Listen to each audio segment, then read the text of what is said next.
अस्सलामुअलैकुम वरहमतुल्लाह। Welcome to Fakhar स्टम्सफेयर। आज के लेक्चर में हम कंडीशनल जंप्स को देखेंगे डिटेल के साथ और कुछ एग्जांपल्स भी करेंगे इंशाल्लाह। तो सबसे पहले हम ये देखते हैं कि जो अनकंडीशनल जंप्स हमने पिछली क्लास में कवर किए थे उसमें क्या इश्यूज हैं, हम क्यों कंडीशनल जंप्स पढ़ रहे हैं। फॉर एग्जांपल मैं एक छोटा सा यहाँ पर प्रोग्राम लिखता हूँ।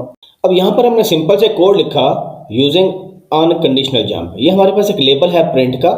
हम क्या कर रहे हैं, एक कैरेक्टर को डीएल में मूव कर रहे हैं और उसके बाद मूव AH02। जब हम AH में 02 मूव करते हैं तो ये हमारा कैरेक्टर प्रिंट करता होता है।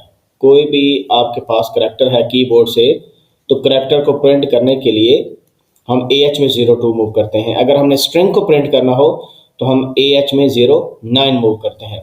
उसके बाद इंटरप्ट कॉल कर रहे हैं और फिर जंप प्रिंट कर रहे हैं। तो ये जो जंप हमने यहाँ पर यूज़ किया ये अनकंडीशनल जंप है, यानी जब आपका कंट्रोल इस लाइन पर आएगा तो ऑटोमेटिकली वो जंप करेगा टुवर्ड्स दिस लेबल। तो एक्चुअली इसमें प्रॉब्लम क्या हो रहा है, एक तो आपका ये इन्फिनिट लूप लगता है, यानी it is just working like as infinite loop, क्योंकि खामखा आपका प्रोग्राम स्टक रहेगा इन्हीं लाइंस के दरमियान।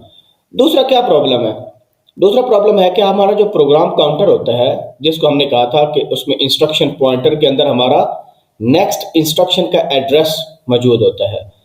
तो प्रोग्राम काउंटर नॉर्मली क्या होता है, प्रोग्राम लेट्स सपोज हम अज्यूम करते हैं कि इसका एड्रेस आपके पास 0x00A मौजूद है। कहाँ पर, प्रोग्राम काउंटर के अंदर इसका एड्रेस जो मौजूद है वो लेट्स सपोज 0x00A है।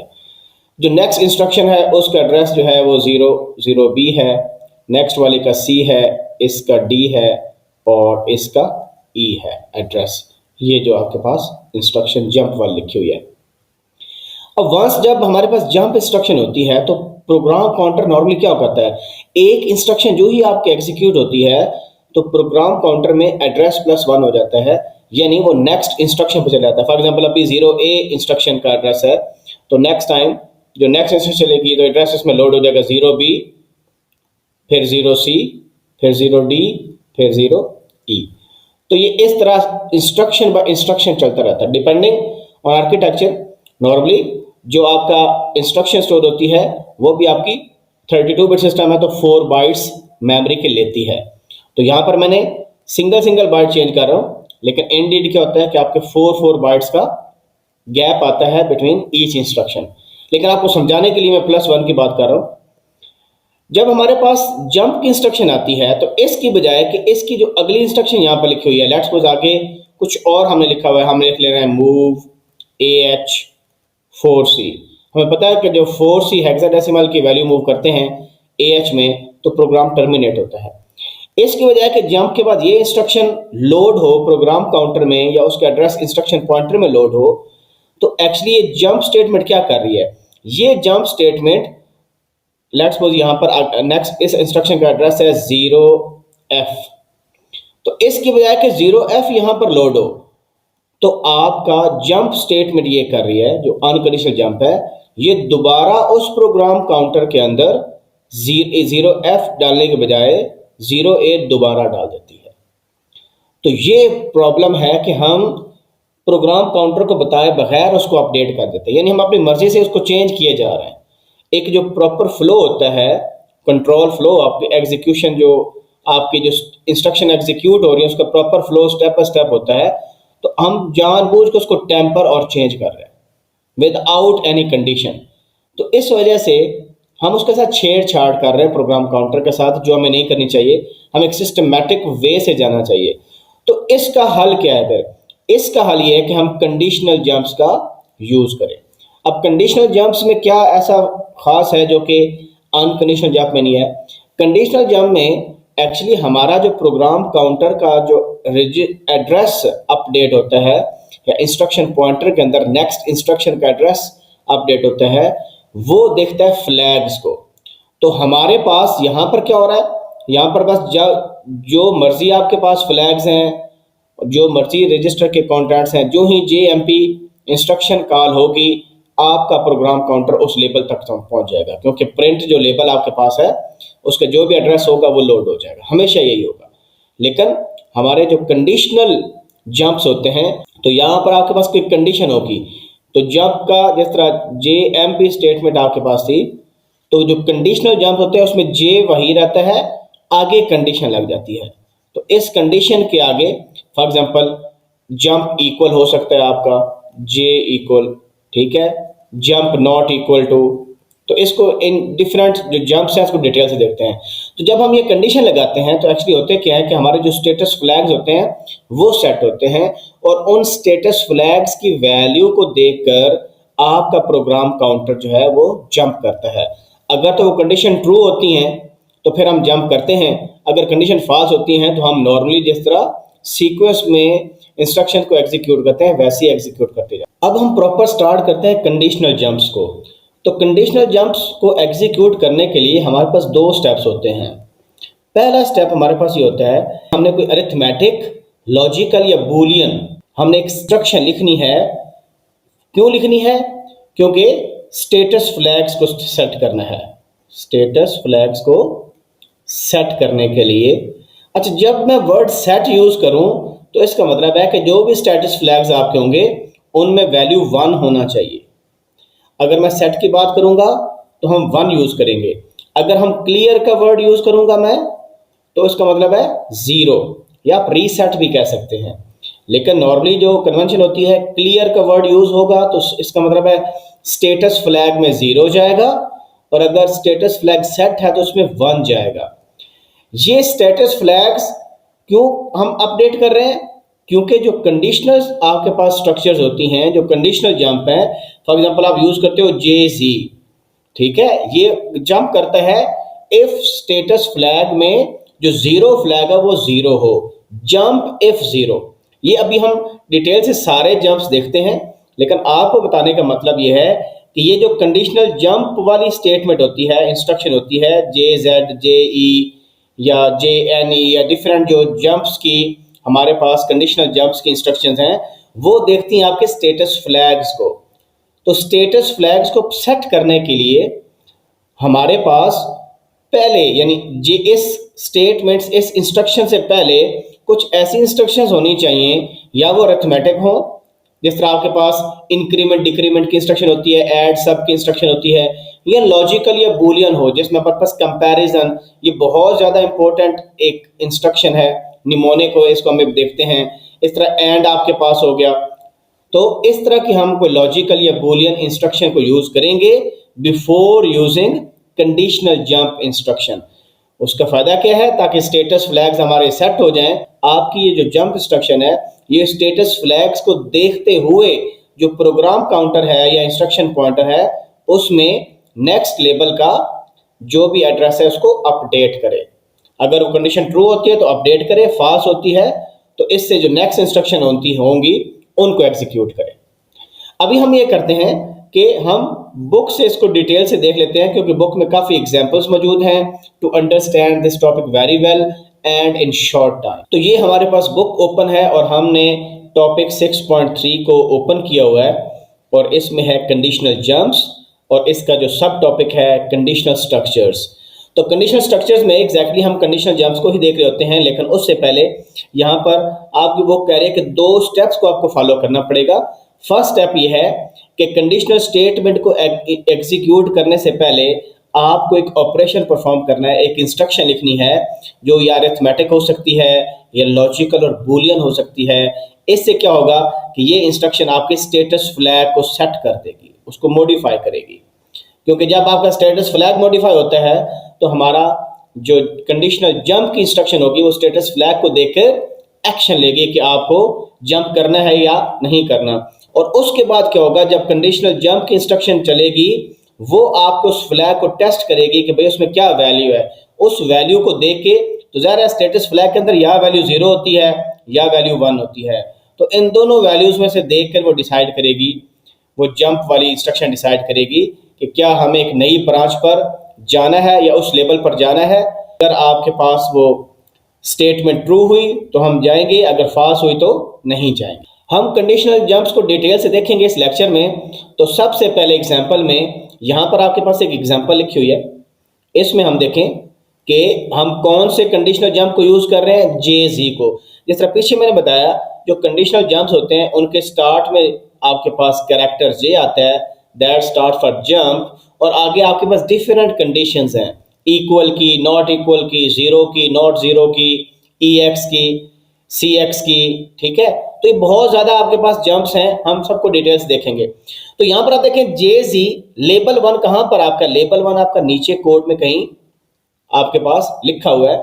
और सबसे पहले हम यहां पर लॉजिकल कंडीशन लगा रहे हैं। सीएमपी आपके पास एक बूलियन इंस्ट्रक्शन है, एक निमोनिक है, जो कि क्या कर रहा है, दो नंबरों को कंपेयर करता है। फॉर एग्जांपल ई एक्स के अंदर जो वैल्यू पड़ी है, यहां पर ये जो जीरो है, ये हमारी इमीडिएट वैल्यू है, वो ई एक्स से कंपेयर होगा। ये जो सीएमपी, साथ साथ मैं आपको बता दूं, ये जो सीएमपी इंस्ट्रक्शन आपके पास होती है, जिस तरह सब्ट्रैक्ट वाली इंस्ट्रक्शन होती है कि उसमें क्या होता है, आपके पास ऑपरेंड 1 होता है और आपके पास ऑपरेंड 2 होता है। यानी यहाँ पर डेस्टिनेशन होता है और यहाँ पर सोर्स आपके पास होता है। तो सब्ट्रैक्ट क्या करती है, सब्ट्रैक्ट एक्चुअली करती है OP1 माइनस OP2 और आंसर को स्टोर कर लेती है OP1 के अंदर। यानी जो डेस्टिनेशन वाला ऑपरेंड है, इसमें रिजल्ट को स्टोर कर देती है OP1। लेकिन जो CMP कमांड है एग्जैक्टली सेम काम करती है, दोनों ऑपरेंड्स को सब्ट्रैक्ट करती है। यानी जो डेस्टिनेशन वाला है उसमें से सोर्स वाले ऑपरेंड को या वैल्यू को सब्ट्रैक्ट करती है, लेकिन रिजल्ट को डेस्टिनेशन ऑपरेंड में स्टोर नहीं करती, बल्कि जीरो फ्लैग को सेट कर देती है अगर वो दोनों का डिफरेंस जीरो आए तो, अदरवाइज उसको क्लियर कर देती है। तो जब हम ये स्टेटमेंट देखेंगे, ई एक्स का जो भी कंटेंट आपके पास है उसमें से लेट्स सपोज ई एक्स में जीरो पड़ा है, तो जीरो में से जीरो माइनस करेंगे तो जीरो फ्लैग सेट हो जाएगा। जब भी आंसर जीरो आए, याद रखें, जब भी डिफरेंट का आंसर क्या आएगा, जीरो आएगा, तो आपका जीरो फ्लैग सेट हो जाएगा। सेट होने का मतलब क्या है कि उसकी वैल्यू 1 हो जाएगी, तो ये कंडीशन फिर ट्रू होगी। जब कंडीशन ट्रू होगी तो ये लिखा हुआ है J G jump if zero flag equal to 1।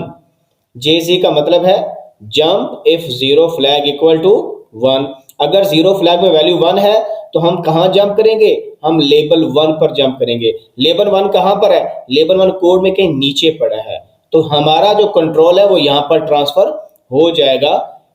Label 1 का एड्रेस हमारे प्रोग्राम काउंटर के अंदर चला जाएगा और जो भी इंस्ट्रक्शन यहां पर होगी वो हम एग्जीक्यूट करेंगे। लेकिन अगर हमारा जीरो फ्लैग क्लियर हुआ, यानी ई एक्स में कुछ और वैल्यू पड़ी हुई, उसको हम जीरो से कंपेयर कर रहे हैं, जीरो को माइनस करेंगे उसमें से कोई फर्क नहीं पड़ेगा, तो जंप इफ जीरो फ्लैग, यानी ये कंडीशन क्या हो जाएगी, फाल्स हो जाएगी, क्योंकि जीरो फ्लैग तो हमारा 1 नहीं है बल्कि जीरो है, यानी हमारा क्लियर है। तो उसके बाद क्या होगा कि यहां पर जो नेक्स्ट स्टेटमेंट इधर होगी वो वाली एग्जीक्यूट होगी, उससे अगली स्टेटमेंट एग्जीक्यूट होगी एंड सो ऑन। हम लेबल 1 पर जंप नहीं करेंगे। तो ये एग्जांपल 1 मैंने आपको क्लियर बता दी। नेक्स्ट एग्जांपल में इसमें हम क्या करें, लॉजिकल एंड ले रहे हैं DL रजिस्टर का इन बाइनरी बिट्स के साथ। ये आपके पास 1 बाइट है और DL की लेंथ है वो भी 1 बाइट है, तो लॉजिकल एंड परफॉर्म होगा DL के कंटेंट के साथ। अब लेट्स सपोज हमारे पास इस एग्जांपल में हमने यहां पर जो इंस्ट्रक्शन यूज की हुई है, जो कंडीशनल जंप है वो JNZ है। JNZ क्या स्टैंड करता है, jump if not zero. Jump if not zero का मतलब ये होता है कि आपका जीरो फ्लैग क्लियर है। जंप इफ नॉट जीरो का मतलब, जंप इफ जीरो जो पीछे हमने यूज किया उसका मतलब था कि आपका जो जीरो फ्लैग है वो सेट है। यानी जब हम कंपैरिजन किया था तो जो डिफरेंस आता है वो जीरो आता है, जिसकी वजह से वो सेट हो जाता है फ्लैग। ये JZ है। जो JNZ है, JNZ का मतलब है कि आपका जो डिफरेंस है वो जीरो नहीं आया। जब डिफरेंस जीरो नहीं आता तो आपके पास जो जीरो फ्लैग है वो क्लियर हो जाता है। तो यहां पर सेट था, यहां पर क्लियर। अब ये जो लॉजिकल एंड है ये किस तरह काम करता है, फॉर एग्जांपल मैं यहां पर DL के कंटेंट लिखता हूं, तो यहां पर मैंने DL में कोई एक वैल्यू अज्यूम कर ली बाइनरी के अंदर और इसको हम एक इमीडिएट बाइनरी वैल्यू से एंड कर रहे हैं। अब लॉजिकल एंड कैसे काम करता है, बिट वाइज क्योंकि ऑपरेटर है तो बिट बाय बिट आप एंड लें। एंड की आउटपुट 1 तब आती है जब दोनों बिट्स 1 होती हैं। तो इस केस में आंसर क्या आ जाएगा, इस केस में 0, यानी ये जो 0 बिट है ये पोजीशन 0 होती है, बिट 0 है, बिट 1 है, बिट 2 है, बिट 3 है एंड सो ऑन, बिट 7 है। तो हमारे पास ये आंसर 0 आ जाएगा, ये भी 0, ये भी 0, ये भी 0, ये वाली बिट आपके पास 1 हो जाएगी, ये वाली 0 और ये वाली बिट 1 हो जाएगी। तो हम देखेंगे जो रिजल्ट है, तो ये रिजल्ट कहाँ स्टोर होगा? डेस्टिनेशन ऑपरेंड में स्टोर होता है। सिंपल जो सीएमपी कमांड आपके पास है ये, और एक कमांड होती है टेस्ट की कमांड। तो जो टेस्ट की कमांड होती है वो भी लॉजिकल एंड करती है, और सीएमपी कमांड डिफरेंस लेती है दो नंबरों का, लेकिन रिजल्ट को स्टोर डेस्टिनेशन ऑपरेंड में नहीं करती। सीएमपी कमांड सबट्रैक्ट कमांड की तरह काम करती है, लेकिन रिजल्ट को स्टोर नहीं करती। सिमिलर जो टेस्ट कमांड है वो बिल्कुल लॉजिकल एंड की तरह काम करती है, लेकिन आंसर को डेस्टिनेशन ऑपरेंड में स्टोर नहीं करती, एंड की जो इंस्ट्रक्शन है वो करती है।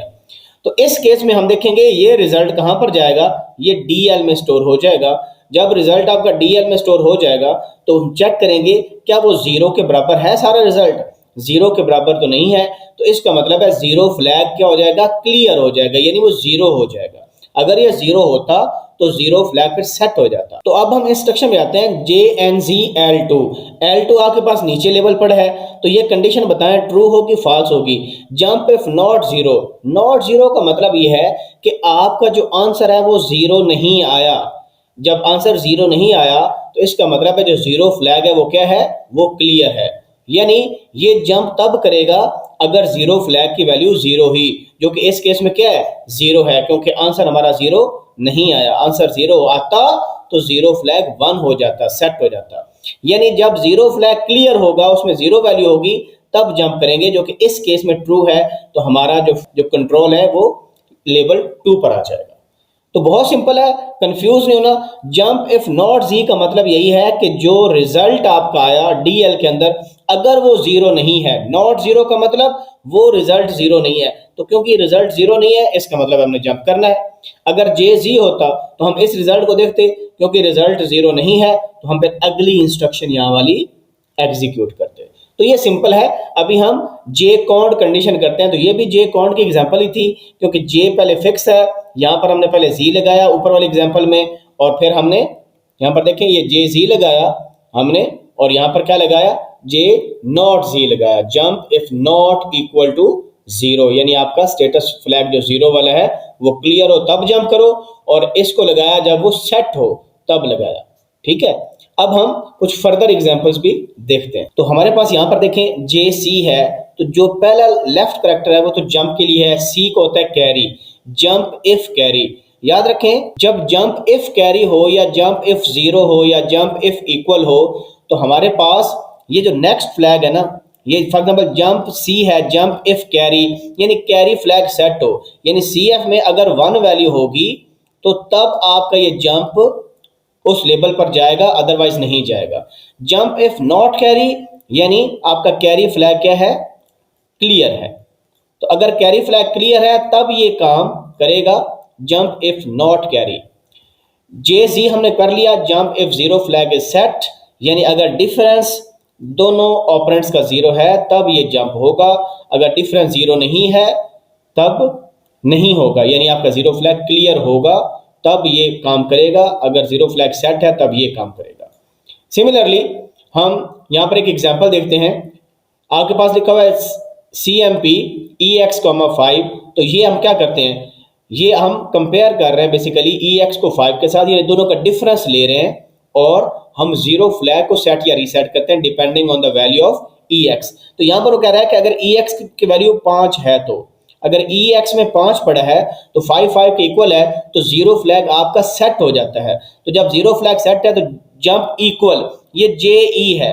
JE के मतलब अगर दोनों ऑपरेंड्स आपके इक्वल है, तो दोनों ऑपरेंड्स क्योंकि इक्वल है, EX में 5 पड़ा है, तो इसका मतलब है हम लेवल 1 पर जंप कर जाएंगे। इसी तरह यहां पर देखिए JL है, जंप इफ लेस, यानी जो ये लेफ्ट वाला जो ऑपरेंड है डेस्टिनेशन ऑपरेंड, इसकी वैल्यू ये जो सोर्स ऑपरेंड है इससे कम है। तो यहां पर देखें हम AX में कितना मूव कर रहे हैं? 5 मूव कर रहे हैं, और यहां पर CMP 5,6, यानी 5 इज लेस देन 6 ट्रू। तो इसका मतलब है कि हम जंप लेस में एग्जीक्यूट होगा, कंडीशन ट्रू होगी, हम लेवल 1 जहां पर भी है वहां पर जंप कर जाएंगे। इसी तरह जंप इफ ग्रेटर, अब यहां पर देखें AX में 5 मूव किया, और जब कंपेयर किया तो 5 इज ग्रेटर देन, यहां पर 5 इज लेस देन 6 था, यहां पर 5 इज ग्रेटर देन 4, तो आपकी ये वाला जो जंप की जो कंडीशन है वो क्या हो जाएगी, ट्रू हो जाएगी। इस तरह हमारे पास कुछ और कंडीशनल जंप्स हैं बेस्ड ऑन सर्टेन कंडीशंस और स्पेसिफिक रजिस्टर्स। फॉर एग्जांपल ये हम कर चुके हैं जंप F0 JZ।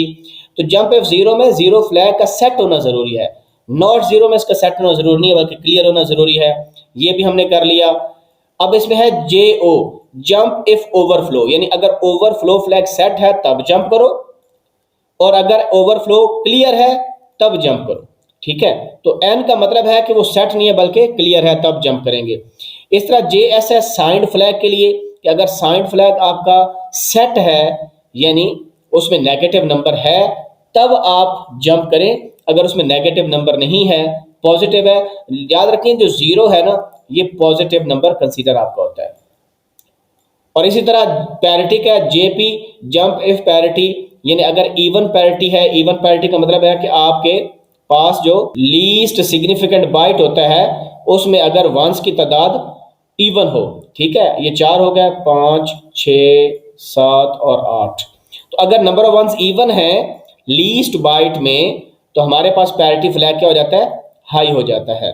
तो इवन पैरिटी है तब वो सेट हो जाएगा तब जंप करेंगे। फिर उसके बाद हमारे पास कुछ इक्वालिटी कंपैरिजन है। फॉर एग्जांपल यहाँ पर देखिए हमारे पास JE है, ये हमने निमोनिक किस लिए होता है, जंप इफ इक्वल, यानी अगर दोनों ऑपरेंड्स इक्वल हैं तब जंप करो। इस केस में अगर हम JNE लगाते हैं अगर दोनों इक्वल ना हो तब जंप होगा। इसी तरह JCX है, यानी हम CX रजिस्टर को देख रहे हैं जो कि 2 बाइट का होता है, अगर वो 0 होगा तब जंप होगा।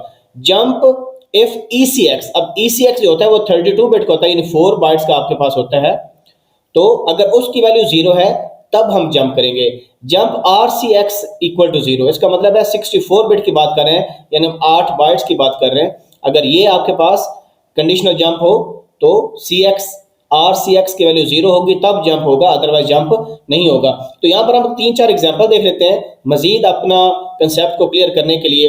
आपके पास ये एक एग्जांपल है, यहाँ पर देखें EDX में वैल्यू है और हम कंपेयर EDX को उसी वैल्यू के साथ कर रहे हैं, यानी दोनों वैल्यू क्या है, इक्वल है। तो यहाँ पर एक स्टेटमेंट लिखी हुई है instruction JNE L5 jump if not equal, ये दोनों नंबर तो इक्वल है तो नॉट इक्वल का क्या होगा, ये जंप टेकन नहीं होगा, कंडीशन फॉल्स हो गई।